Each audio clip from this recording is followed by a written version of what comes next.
오늘 수요기도회 가운데 주시는 살아계신 하나님의 말씀은 시편 23편 1절에서 6절까지의 말씀입니다. 시편 23편 1절에서 6절까지의 말씀을 제가 봉독하여 올리겠습니다. 여호와는 나의 목자시니 내게 부족함이 없으리로다. 그가 나를 푸른 풀밭에 누이시며 쉴만한 물가로 인도하시는도다. 내 영혼을 소생시키시고 자기 이름을 위하여 의의 길로 인도하시는도다. 내가 사망의 음침한 골짜기로 다닐지라도 해를 두려워하지 않을 것은 주께서 나와 함께 하심이라. 주의 지팡이와 막대기가 나를 안위하시나이다. 주께서 내 원수의 목전에서 내게 상을 차려주시고 기름을 내 머리에 부으셨으니 내 잔이 넘치나이다. 내 평생의 선하심과 인자하심이 반드시 나를 따르리니 내가 여호와의 집에 영원히 살리로다. 아멘. 최근 10대 청소년들의 극단적인 선택이 우리의 마음을 많이 아프게 하고 있습니다. 4월 16일에 강남의 고층 건물 19층에서 한 여고생이 투신했습니다. 17일에는 압구정에 있는 아파트에서 여중생이 추락을 했고, 4월 20일에는 도곡동에 있는 한 중학생이 동급생을 흉기로 찌르고 본인이 생명을 끊었습니다. 통계청에 따르면 우리나라 아동 청소년의 사망 원인 1위는 자살입니다. 방금 말씀드린 내용은 4월 24일 한국기독공보에 나왔던 기사 내용입니다. 우리의 다음 세대는 입시, 그리고 학교 폭력, 왕따라는 여러 가지 위협 가운데 끔찍한 공포와 고통을 경험하고 있습니다. 이것을 잘 견디면 좋은데 견디다 못해 쓰러지게 되면은 안타깝게도 생명까지 포기하게 되기도 합니다. 그래서 다음 세대를 연구하는 전문가들은 우리의 다음 세대에 두 가지가 꼭 필요하다라고 이야기하는데요. 첫 번째는 내가 안전하다, 정서적으로도 육체적으로도 안전하다라고 느끼는 그런 안전에 대한 것들이 필요하고, 두 번째로는 내가 소중하다라고 느끼는 인정이 필요하다라고 이야기합니다.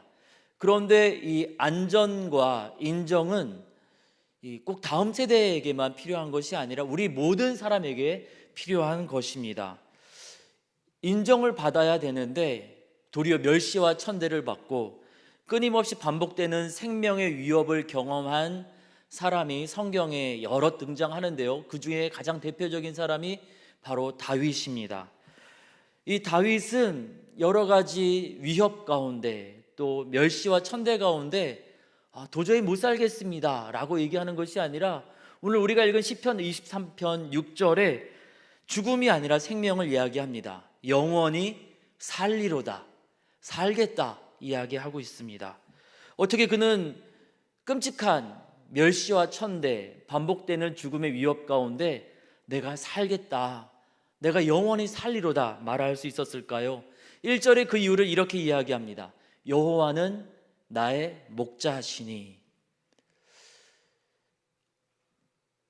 여호와 하나님께서 과연 어떤 분이시길래 이 계속되는 죽음의 위협, 사람들의 멸시와 천대 가운데 상관없이 내가 이 모든 상황을 견디고 살아남겠다라고 고백할 수 있었을까요?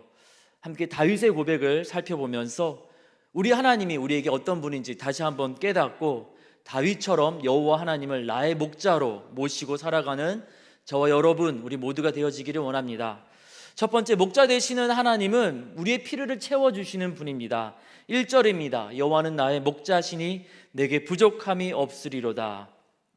부족함이 없다 이야기하면서 2절과 3절에 구체적으로 우리 목자 되시는 하나님이 어떤 방식으로 채워주시는지 설명하고 있는데요. 2절입니다. 푸른 풀밭에 누이시며 쉴만한 물가로 인도하시는도다. 3절 전반부입니다. 내 영혼을 소생시키시고. 하나님이 목자이시면 다윗은 양이 되는 거죠. 양은 무엇을 먹습니까? 풀을 먹습니다. 풀밭으로 인도한다는 뜻은 무엇입니까? 굶주리지 않게 먹을 것을 채워주신다라는 뜻이죠.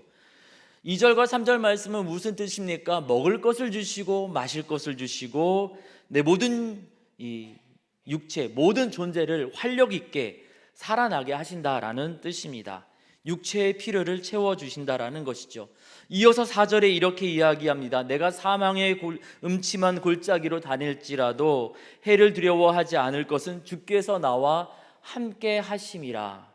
주의 지팡이와 막대기가 나를 안위하시나이다.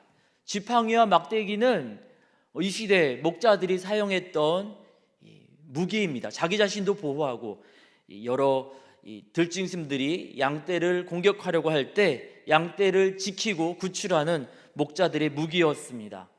위험한 일이 생기지 않는다는 것이 아니라 생기더라도 하나님께서 구원을 베풀어 주시기에 두려워하지 않는다라는 뜻입니다. 이어서 5절입니다. 주께서 내 원수의 목전에서 내게 상을 차려주시고 기름을 내 머리에 부으셨으니 내 잔이 넘치나이다. 이 5절의 상황은 많은 사람들이 분석하기를 쫓기는 도망자의 상황이라고 이야기합니다. 누군가에게 막 쫓겨서 도망가고 있었는데 어느 집에 들어갔습니다. 그래서 도움을 청합니다. 저 좀 살려주세요. 누군가 저를 죽이기 위해서 쫓아오고 있습니다. 이렇게 도움을 호소했는데 이 집주인이 도망자라고 함부로 여기는 것이 아니라 손님처럼 모셔서 피공기와 시장기를 풀 수 있도록 상 가득하게 음식을 차려주고 또 이 향기가 나도록 머리에 향유를 발라주고, 이것은 이 시대 손님들에게 하는 가장 최고의 대우였습니다. 잔에 포도주를 가득 채워주는 모습입니다. 쫓아오는 대적이 이 집까지 쫓아와서 집 문을 열고서 도망자를 내놓으라 하는데 지금 집주인이 이 사람을 손님으로 극진하게 모시고 있으니까 쫓아오던 원수가 대적이 어떻게 할 수가 없는 것이죠. 2절과 3절에서는 물질적인 필요를 채워주시고 4절에서는 생명의 안전, 5절에서는 생명의 안전을 넘어서서 존귀하게 여김을 받게 하여서 원수 앞에서, 친구들 앞이 아니라 원수 앞에서 인정받게 하시는 것을 이야기합니다. 우리 목자 되시는 하나님께서 우리의 물질적인 필요를 채워주시고 우리의 생명을 지켜주시고 또 사람들 앞에서 우리를 존귀한 존재로 만들어 주십니다. 다윗은 이런 하나님을 경험했습니다. 사무엘상 21장에 보면은 다윗이 사울에게 피하여서 길을 가던 중에 막 굶주렸습니다. 3일 정도 굶주린 것 같습니다. 그때 하나님은 제사장 아히멜렉을 통하여서 성소에서 막 물려낸 진설병을 주어서 양식을 얻게 하셨습니다. 실질적으로 이 배고픔을 해결해 주신 것이죠. 사무엘상 24장 26장에 보면은 사울 왕이 3,000명의 군사를 이끌고 다윗을 죽이려고 엔기디 광야에도 찾아가고 십 광야에도 찾아가는 장면이 나옵니다. 두 차례에 걸쳐서 이 3,000명의 군사를 이끌고 와서 다윗과 그들의 무리를 잡아서 죽이려 했는데 하나님은 사울 왕과 이 3,000명의 군사들의 눈을 어둡게 하셨습니다. 그래서 다윗을 안전하게 지켜주셨고 거기서 끝나지 않습니다. 26장 25절에 보니까 사울 왕으로 인하여서 이런 고백을 하게 하십니다. 제가 읽어드리겠습니다. 내 아들 다윗아, 너에게 복이 있을지로다. 너가 큰 일을 행하겠고 반드시 승리를 얻으리라. 지금 죽이려고 쫓아온 사울 왕이 하는 얘기예요. 친한 친구가 또는 친아버지가 아니면 그들을 이 다윗을 따르고 있는 무리들이 한 얘기가 아니고요. 다윗을 내가 꼭 죽여야겠다. 그렇게 3,000명의 군사를 이끌고 온 사울 왕이 지금 다윗을 축복하고 있습니다. 우리 하나님이 그런 분이라는 거죠. 우리 괴롭게 하는 그 사람들 통해서 도리어 나를 칭찬하게 만드시는 그런 놀라운 분이 우리 하나님이십니다. 다윗은 그것을 경험했습니다. 정말 원수의 목전에서 하나님께서 상을 차려주시고 머리에 기름을 부으시는 그런 멋진 승리를 경험했던 것입니다. 그런데 이 시편을 처음 들었던 사람들은 누구일까요? 출애굽과 광야 여정을 부모님께, 할아버지 할머니께 반복해서 들어왔던 이스라엘 백성들입니다. 그들은 푸른 풀밭, 쉴만한 물가라는 단어를 들으면서 자연스럽게 광야 여정에서 그들의 조상들이 누렸던 만나, 반석에서 솟구쳐 오르는 생명수를 기억했습니다. 4절과 5절의 말씀을 들으면서 자신의 조상들을 위협했던 애굽의 철병거가 홍해 가운데 수장되었고, 또 그들을 위협하던 가나안 족속들이 무너지면서, 여리고성이 무너지면서 그들 앞 가운데 자유인으로서 당당하게 그들의 조상들이 입성하던 그날을 기억해냈습니다. 그리고 이 말씀을 주님은 오늘 다시금 우리 가운데 들려주시면서 다윗에게 목자 되신 하나님께서, 이스라엘 백성에게 목자 되신 하나님께서 우리에게도 목자가 되시어서 우리의 육체적인 필요를 채워주시고 우리의 생명을 안전하게 지켜주시고, 우리가 이 세상 가운데 때때로 힘든 날도 있지만 존귀한 존재가 되도록 주님이 우리를 이끌어 가시겠다라는 우리 하나님의 계획을 들려주시고 계십니다. 이 우리가 목자 되시는 하나님 바라보면서 여러 가지 부족한 현실 속에서 낙심하고 포기할 것이 아니라 우리의 필요를 채우시는 하나님으로 인하여서 우리의 소망을 붙잡는 저와 여러분 우리 모두가 되어지기를 원합니다. 두 번째로 목자 되시는 하나님은 의의 길로 인도하시는 분입니다. 3절 후반부입니다. 의의 길로 인도하시는 도다. 의라고 번역된 히브리어 이 ጼ덱은 올바름, 또 의로움, 공정함 이런 뜻입니다. 우리의 목자 되시는 하나님은 우리를 의의 길로 인도하시는 분입니다. 목자라는 이 단어, 또 목자로 이 지도자나 신을 지칭하는 표현들은 꼭 이스라엘 백성, 또 우리 가운데 선한 목자라고 우리에게 자신을 소개하신 예수님을 믿는 우리에게만 사용되는 표현이 아닙니다. 이 다윗 시대 때, 그리고 그 이전 시대, 또 그 이후 시대 때, 심지어 로마를 세웠다라고 알려지는 로물루스까지도 목동이었다라고 사람들은 이야기합니다. 목자는 그 시대 이 지도자를 지칭하는 단어로 많이 사용되었던 표현입니다. 그런데 우리 하나님은 다른 목자들과 다른 분입니다. 우리를 의의 길로 인도하신다라는 부분에서 다른 목자와 전혀 다른 분입니다. 세상의 다른 지도자, 다른 신들은 그 백성을 의의 길로 인도하지 않습니다. 그런데 우리 하나님은 우리를 방탕함, 타락, 악한 길 가운데 내버려 두지 않으시고 우리를 의의 길로, 바른 길로 인도하시는 분입니다. 주님은 다윗에게 필요한 것만 채워주신 것이 아니라 다윗으로 하여금 의의 길로 가게 하셨습니다. 사무엘상 24장 26장에서 자신이 숨어있는 굴 안으로 들어온 사울 왕을 보았을 때에, 또 자신이 다가갈 때까지 잠들어 있는 사울 왕, 그리고 자신이 사울 왕에게 다가갈 때까지 아무도 알지 못하는 그 상황 속에서 다윗은 이 사울 왕을 아주 쉽게 죽일 수 있었습니다. 만약에 그렇게 했다라면은 다윗은 사울의 위협에서 보다 빨리 안전해질 수 있었고, 하나님께서 주셨던 비전, 이스라엘의 왕이 되어서 백성을 돌보는 일을 보다 빨리 할 수 있었습니다. 그런데 다윗은 쉽고 빠른 방법을 선택하지 않았습니다. 그것이 옳은 길이 아니라는 것을 하나님께서 그에게 알려주셨기 때문입니다. 어렵고 느리더라도 옳은 길, 의의 길을 가는 것이 맞다라는 것을 주님은 그에게 알려주셨습니다. 사무엘상 26장 11절에 다윗은 사울 왕을 해칠 수 있었지만 사울 왕을 해치지 않고 이렇게 이야기합니다. 여호와의 기름 부은 받은 자를 치는 것을 여호와께서 금하시나니, 하나님께서 이거 옳지 않다라고 명하셨는데 내가 아무리 어렵고 힘들다 할지라도, 내가 아무리 급하다 할지라도 하나님이 옳지 않다라고 말씀하신 방법으로 이 어려움을 극복할 수 없다라는 것이죠. 목자 되시는 하나님은 다윗의 마음을 이끌어서 다윗이 하나님께서 이끌어 가시는 길을 갈 수 있도록 붙잡아 주셨습니다. 만약에 사울 왕을 그때 급하다고 힘들다고 죽였다라면 어떻게 되었을까요? 온 이스라엘 백성들의 지지를 받는 왕이 되기 어려웠을 것입니다. 하나님이 세우신 왕이라는 이야기를 듣기 어려웠을 것입니다. 하나님의 말씀대로, 하나님의 법대로 그는 의의 길로 가고자 애썼습니다.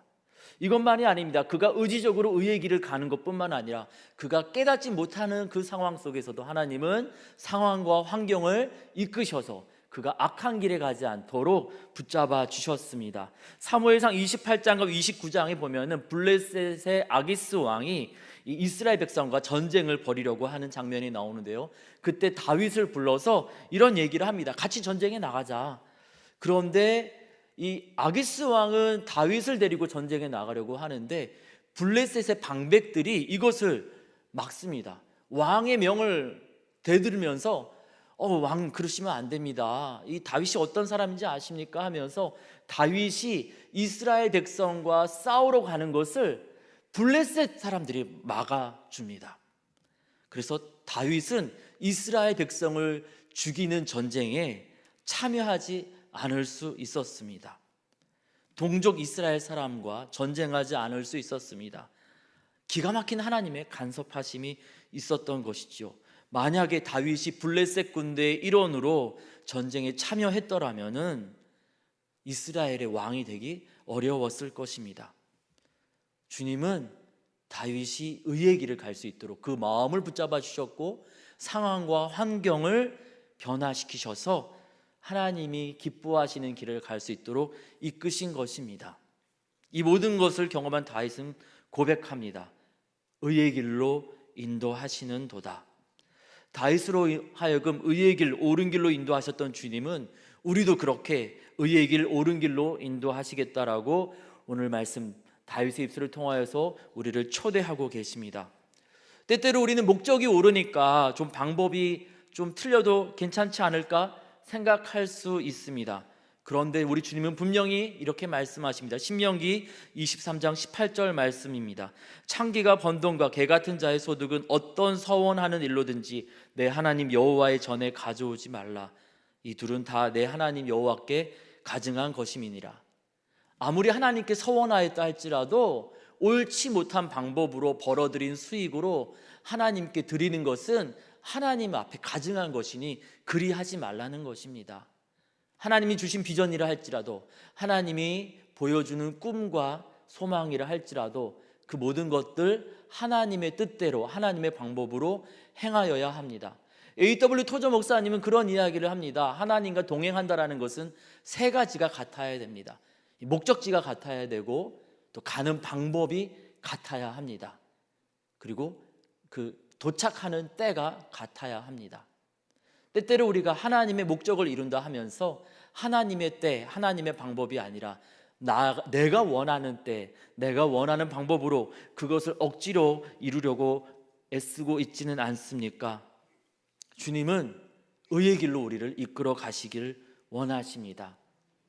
바른 방법, 바른 길로 우리가 나아가기를 원합니다.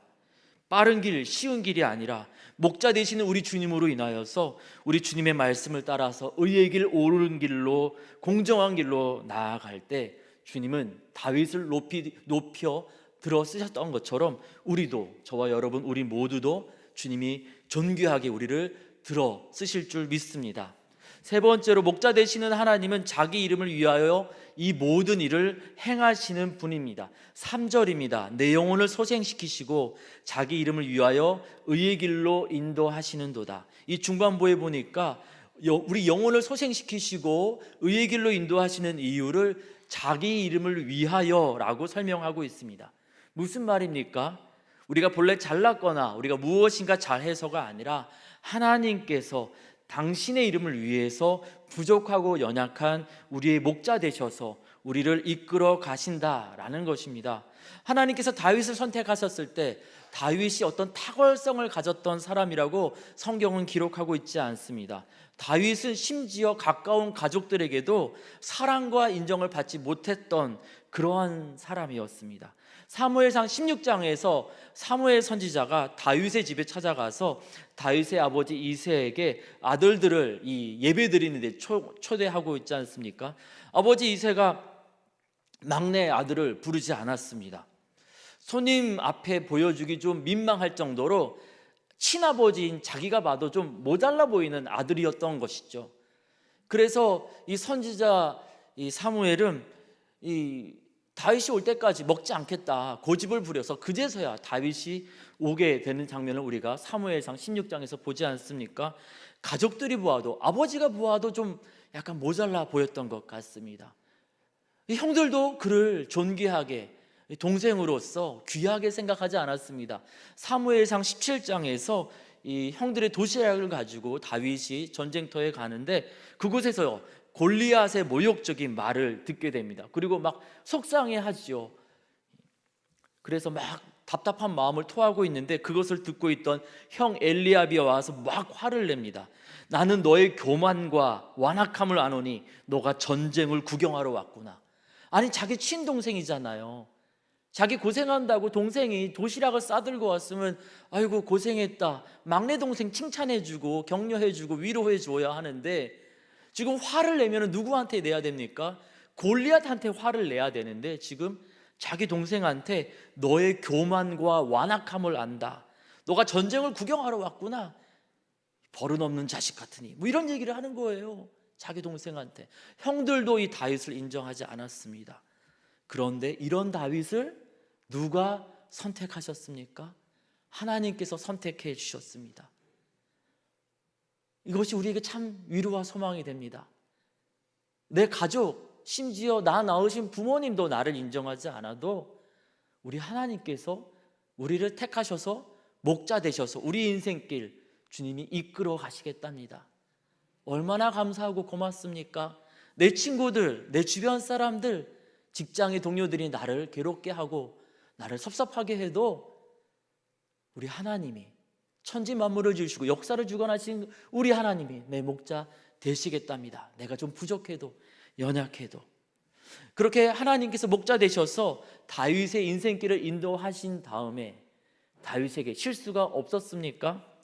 아닙니다. 사무엘하 11장에 보니까 다윗도 실수하고 범죄합니다. 초심을 잃어버리고 느지막하게 일어나서 목욕하는 여인을 먼발치에서 훔쳐보다가 강간했습니다. 그것을 좀 숨겨보겠노라고 살인을 저질렀습니다. 이제 엄청난 잘못을 저질렀으니까 하나님이 이제 쓸모없다, 다윗을 버리셨습니까? 그렇지 않습니다. 12장 말씀에 보니까 나단 선지자로 하여금 깨닫게 하셔서 침상이 젖도록 눈물로 회개하게 하셨고, 물론 잘못했으니까 회초리를 드시면서 매도 때리시지만 끝까지 버리지 않으시고 그의 인생을 이끌어 가십니다. 그래서 참 감사합니다. 우리가 좀 잘못해도, 우리가 좀 부족해도 우리 버리지 않으시고 다윗에게 회초리 드시면서 그 인생길 끝까지 끌고 가시는 것처럼 우리도 우리의 인생길을 우리 목자 되시는 하나님께서 끝까지 끌고 이끌어 가실 것이기 때문입니다. 우리의 구원도 마찬가지입니다. 창세기 3장에서 우리가 구하기 전에, 아담과 하와가 구하기 전에 우리 하나님께서 당신의 이름을 위해서, 우리를 위해서 여자의 후손으로 뱀의 머리를 부시고 우리를 구원하시겠다 약속하셨습니다. 그리고 여전히 우리가 죄 가운데 있었으나 그 약속, 하나님이 먼저 말씀하신 그 약속을 이루기 위해서 2000년 전에 아들 예수님을 이 땅 가운데 보내셨고 그 귀한 보배로운 피로 우리를 구원하시겠다 약속하시고 친히 우리를 구원하셨습니다. 다른 무엇이 필요 없도록 그 보배로운 피로 우리를 단번에 온전하게 구원하셨습니다. 이에 우리가 목자 되시어서 우리를 버리지 아니하시는 우리 하나님을 우리도 버리지 말고 우리 하나님과 더불어서 살기를 원합니다. 6절 말씀처럼 목자 되시는 하나님의 집에 영원히 살기를 원합니다. 우리 개역개정에서는 살리로다 이렇게 번역을 했는데요, 또 다른 성경에서는 거하리로다 이렇게 번역을 한 이 히브리어 야샤브라는 단어는요 여러 가지 뜻이 있습니다. 살다, 견디다, 거하다, 그리고 결혼하다, 돌아가다, 이런 뜻이 있습니다. 그래서 어떤 사람들은 이것이 하나님 집에 매번 올라가면서 사람들이 불렀던 시라고도 이야기합니다. 그냥 멈춰져 있는 것이 아닙니다. 긴밀하게 교제하는, 결혼하고 또 거주하고 또 왔다 갔다 하면서 끊임없이 교제하는 그러한 모습을 나타내는 단어가 바로 이 단어입니다. 그냥 내가 버티겠다가 아니라 하나님 집에서 하나님과 교제하면서 영원히 살겠다라는 고백인 것이죠. 우리가 하나님의 집에 살 때, 우리가 하나님과 교제하며 살아갈 때 우리 인생에 아무런 문제가 없는 것이 아닙니다. 4절 말씀처럼 사망의 음침한 골짜기가 있기도 합니다. 5절 말씀처럼 우리 눈앞에 생각지 못했던 원수가 나타나기도 합니다. 그런데 그때마다 목자 되시어서 우리 인생 이끌어 가시는 우리 하나님께서 여전히 살아 계시기 때문에 우리가 기도할 때마다, 우리가 눈물을 흘릴 때마다, 우리가 부르짖을 때마다 우리 기도, 우리 눈물, 우리 부르짖음 다 들으시고 우리를 지켜주시고 원수의 목전에서 우리에게 상을 차려주시고 기름을 발라주시면서 우리를 존귀하게 들어 사용하실 줄 믿습니다. 우리의 먹을 것 마실 것 채워주시는 것뿐만 아니라 우리를 존귀하게 사용하여 주실 줄 믿습니다. 그래서 우리 가운데 하나님께서 행하시는 그 모든 일들로 인하여서 우리 가운데 감사와 찬양의 고백이 끊어지지 않도록 그렇게 주님께서 놀라웠게 우리 인생 인도하여 주실 줄 믿습니다. 오늘은 5월 3일입니다. 그리고 내일 그리고 모레 5월 5일이 다가옵니다. 어린이날이죠. 그리고 5월은 저와 여러분 우리가 다 알고 있다시피 가정의 달입니다. 우리 다음 세대가 여러 가지 위협으로 두려워 떨고 있다라고 말씀드렸지요. 우리 손주 손녀 아들 딸들에게 이번 어린이날 어떤 이야기를 들려주시겠습니까? 이번 가정의 달에 어버이날이라고 찾아온 우리 아들 딸들에게 어떤 이야기를 들려주시겠습니까? 다윗이 시편 23편을 들려주면서 여호와는 나의 목자시니 내게 부족함이 없으리로다 이스라엘 백성과 우리에게 간증하는 것처럼 저와 여러분도 시편 23편을 들려주면서 목자 되시는 하나님 소개하시지 않겠습니까? 시편 23편 1절 부족함이 없으리로다 라고 우리말로 번역된 이 문장은 히브리어 이 문장 형식으로 미완료형인데요, 어떤 의미가 있냐면요, 과거, 현재, 미래를 포괄하는 그러한 뜻을 가지고 있습니다. 직역하면 이렇게 되는 것입니다. 여호와는 나의 목자시니 과거에도 부족함이 없었고 오늘 지금도 나에게 부족함이 없으며 내일 다가오는 모든 날에도 부족함이 없을 것입니다. 우리 다음 세대가 내일이 없다라고 두려워 떨고 있잖아요. 그래서 무섭고 두려워서 이 생명을 포기하는 그런 안타까운 일도 있는데, 내일이 있다고, 하나님이 붙잡아 주시는 내일이 있다라고 우리 자녀들에게, 우리 다음 세대에게 두려움 가운데 생명을 놓고자 떨고 울고 있는 우리 주변의 사람들에게 우리가 들려주어야 하지 않겠습니까? 우리가 그렇게 우리 시편 23편을 들려줄 때 다윗의 필요를 채우시고 다윗을 의의 길로 인도하시고 다윗이 좀 약하고 실수할지라도 떠나지 않으셨던 우리 목자 되시는 하나님께서 우리와 우리 다음 세대, 우리 주변의 사람들의 필요를 채워주시고 의의 길로 인도하시고 약함과 실수 가운데도 떠나지 않으시고 복된 길로, 좋은 길로 인도하여 주실 줄 믿습니다. 6절 말씀 앞부분에 보면은요, 이런 말씀이 나오지요. 선하심과 인자하심이 반드시 나를 따르리니. 선하심이라는 단어는 히브리어 토본입니다. 좋은 일이라는 뜻이죠. 인자하심은 헤세드예요. 은혜. 내 평생의 좋은 일과 하나님의 은혜가 떠나지 아니하리니. 다윗은 그것을 경험하였고요, 그리고 그것을 이스라엘 백성과 지금 여러 가지 두려움으로 떨고 있는 지금 시대를 살고 있는 우리와 우리의 다음 세대에게 다시 한번 이 이야기를 하면서 목자 되신 하나님 바라보면서 우리가 끝까지 살아보자고 권하고 있습니다. 죽음이 가득한 이 세상에서, 내일이 없다라고 말하는 이 세상에서 목자 되시는 우리 여호와의 집에 영원히 살겠노라 고백하면서 주님 약속하시는 좋은 일과 그 은혜를 풍성하게 누리며 나아가는 저와 여러분, 그리고 우리가 사랑하는 다음 세대가 되기를 원합니다. 주님께서 우리의 기도, 우리의 고백을 들으시고 목자 되셔서 우리를 푸른 풀밭과 쉴만한 물가로 인도하여 주실 것입니다. 함께 같이 기도하겠습니다. 하나님, 시편 23편을 통하여서 목자 되시는 하나님 바라보게 하여 주시니 감사합니다. 우리 가운데 물질적인 필요도 채워주시겠노라고, 생명의 안전도 지켜주시겠노라고, 우리를 멸시와 천대가 아니라 존귀하게 여김 받도록 우리를 높이어 들어 사용하시겠다고 약속하여 주시니 감사합니다. 우리 목자 되시는 그 주님의 피로를, 주님이 목자 되신 주님께서 채우시는 그것을 기대함으로 오늘의 어려운 상황들 가운데 낙심하지 아니하고 소망을 붙잡게 하여 주시옵소서. 다른 세상의 어떠한 것과 비교할 수 없이 의의 길로 우리를 인도하시는데, 우리가 주님의 양떼로서, 주님의 자녀로서, 주의 백성으로서 의의 길, 옳은 길, 바른 길을 선택하게 하여 주시옵소서. 하나님, 우리가 약하고 부족해도 당신의 이름으로 인하여서 우리를 버리지 않겠다고 우리의 손을 꼭 잡아주시는데, 우리가 주님 손 놓지 아니하고 목자 되신 주님과 동행하며 우리 여호와의 집에 영원히 살기를 원합니다. 약속하신 좋은 일과 은혜를 우리의 인생 가운데, 우리 자녀들의 걸음 가운데 허락하여 주시옵소서. 이 나라 이 민족 가운데 허락하여 주시옵소서. 주께서 행하실 일들을 기대하고 감사드리며 목자 되시는 우리 주님 예수님의 이름으로 기도드립니다. 아멘.